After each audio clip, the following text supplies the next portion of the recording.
இன்றே டவுன்லோட் செய்து உங்கள் ஃபேவரட் ஷோக்களை என்ஜாய் பண்ணுங்க. கல்லு வச்ச நெக்லஸா? எத்தனை பவுன் இருக்கும்?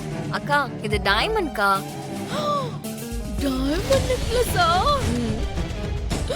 ஐயோ, டைமண்ட் நெக்லஸ் ரொம்ப அழகா இருக்கு. சரி, நீங்க எல்லாத்தையும் இறக்கி வச்சுட்டு கிளம்புங்க. சரிங்க சார். ஏம்பா எல்லாத்தையும் இறக்கி வைங்க. சரிண்ணா. கல்யாண சீர்வர் சார், எல்லாத்தையும் பார்த்து பத்திரமா இறக்கி வைங்க. முதல்ல இதை டோரை இறக்கிட்டு முதல்ல இதை இறக்குங்க.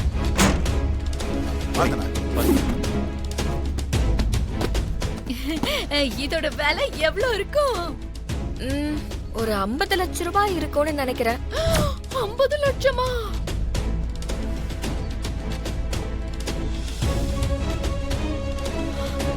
அடேங்கப்பா, ஸ்ரீஜா உங்க அப்பா வேற லெவல். உனக்கு தேவையான எல்லா பொருளையும் சீர்வரிசையா கொடுத்து அனுப்பிச்சிருக்காரு. அது மட்டும் இல்லாம 50 லட்சம் ரூபாய் டைமண்ட் நெக்லஸ் கொடுத்து அனுப்பிச்சிருக்காரு. ஒரு பொண்ணு கட்டி கொடுத்தா எப்படிதான் கட்டி கொடுக்கணும்?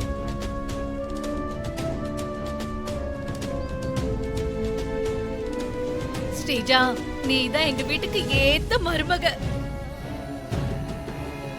உன்ன மாதிரி ஒரு பெரிய வீட்டு பொண்ணுதான் இந்த வீட்டுக்கு மருமகளா வரணும்னு ஆசைப்பட்டேன். அதே மாதிரி நீ வந்துட்ட.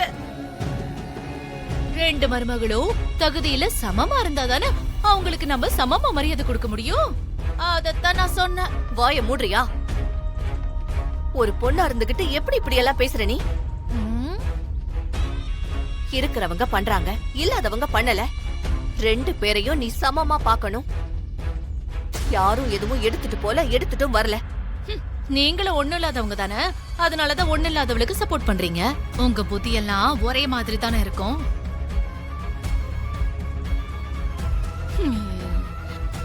அத்தை, எங்க அப்பா அனுப்பி வச்சதெல்லாம் திருப்பி அனுப்புனா மரியாதையா இருக்காது. அவரு ஆசையா அனுப்பியிருக்காரு. ஸ்ரீஜா, நான் ஒண்ணு எதுவும் சொல்லலம்மா. சிந்தாமணி பேசின பேச்சுக்கு தான் நான் சொன்னேன். அத்தை, இந்த நெக்லஸ் உங்க கையால என் கழுத்துல போட்டு விடுங்க.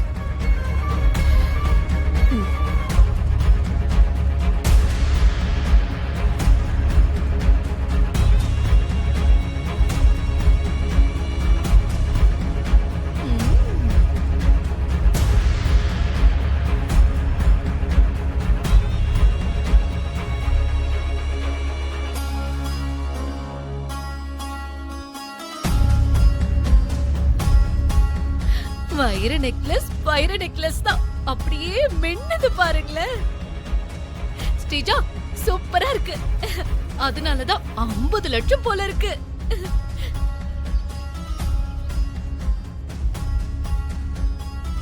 ஐயோ, 50 லட்சம் ரூபாய் நெக்லஸ் பொருள் எல்லாம் கூட்டி மொத்தமா கணக்கு பண்ணி பார்த்தா 1 கோடி ரூபாய் வந்துரும் போல இருக்கே. அப்பா, சேர்வரிசையே 1 கோடி. சிந்தாமணி, சுபத்ரா ஏற்கனவே சொன்ன மாதிரி நீ எதுக்காக புலம்பிக்கிட்டு இருக்க? போ. நான் எதுக்கு புலம்பிட்டு இருக்க போறேன்? வா ஸ்ரீஜா. வாங்க மேனேஜர். என்னாச்சு, ஏதோ நேர்ல பேசணும்னு சொன்னீங்க? சார், ஒரு முக்கியமான விஷயம், அதை சொல்லலான்னு தான் வந்தேன். நீங்க கல்யாணத்துல பிஸியா இருந்ததுனால சொல்ல முடியாம போச்சு. அதான் நேர்ல சொல்லிட்டு போலான்னு வந்தேன். பரவாயில்ல, சொல்லுங்க, என்ன விஷயம்? அன்னைக்கு இசை மேடத்தோடைய டிசைன் நல்லா இருக்குன்னு சொல்லி அடுத்த டிசைன்ஸை அவங்கள பண்ண சொல்லியிருந்தீங்களே? ஆமா, அவங்க டிசைன் அனுப்பிச்சிருக்காங்க. அதை பத்தி அடுத்த பில்டர்ஸ் மீட்டிங்ல பேசலாமே. சார், நம்ம கவர்மெண்ட் ப்ராஜெக்ட் டெண்டர் கொட்டேஷன்லாம் கேட்டிருந்தாங்க இல்லையா? லாஸ்ட் டேட்டு டெட்லைன்ல இருந்ததுனால உங்களை கேட்காம நான் அதை அனுப்பி வச்சுட்டேன் சார். பரவாயில்ல மேனேஜர், அதை சப்மிட் பண்ணது நல்ல விஷயம்தான். ஆனா நம்ம ப்ராஜெக்ட் பத்தி அப்டேட் வரவே இல்லையே. அது மோஸ்ட்லி நமக்கு கிடைக்கவும் கிடைக்காது. சார், அதை சொல்லிட்டு போலான்னு தான் சார் நான் வந்தேன். நாம அனுப்பி வச்ச டிசைன்ஸ் எல்லாம் பார்த்ததும் செலக்ட் பண்ணி நமக்கு ஆர்டர் கன்ஃபார்ம் பண்ணிட்டாங்க சார்.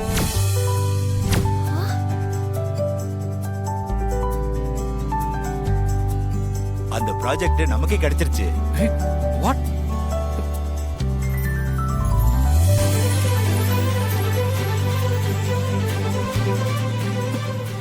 என்னங்க சொல்றீங்க? சார் எத்தனையோ தடவை இந்த டெண்டருக்காக நம்ம எவ்வளவோ அலைஞ்சு கொட்டேஷன்லாம் அனுப்பி வச்சிருந்தோம். ஒரு நாள் கூட செலக்ட் ஆகல சார். இசை மேடத்தோட டிசைன்ஸை பார்த்த உடனே நமக்கு ஆர்டர் கிடைச்சிருக்கு சார். இந்த மாதிரி டிசைன்ஸ்லாம் பார்த்ததே இல்லைன்னு சொல்லியிருக்காங்க. இந்த ப்ராஜெக்டோட மதிப்பு எவ்வளவு தெரியுமா சார்? 500 கோடி. அப்படியா? ஓ,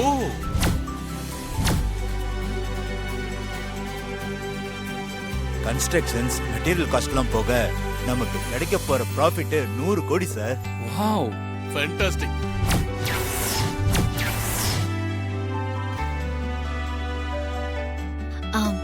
ஸ்ரீஜா, இப்ப பாரு, நீ வந்துதான் இதெல்லாம் நடந்ததுன்னு நான் பில்டப் கொடுக்கறேன்.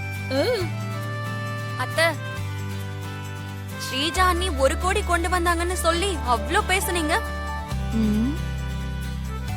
இப்ப பாருங்க, இசை அண்ணி 100 கோடி கொண்டு வந்திருக்காங்க. உன்னை கேட்டாங்களா?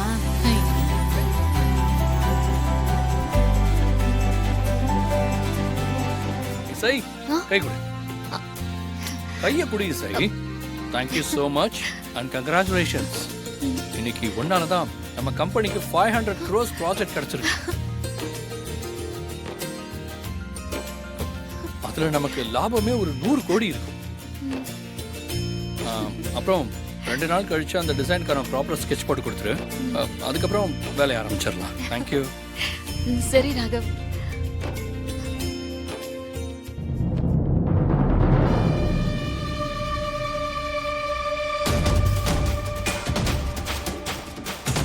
ஐயோ, நம்ம ஒண்ணு நினைச்ச கடவுள் ஒண்ணு நினைக்கிறாரு.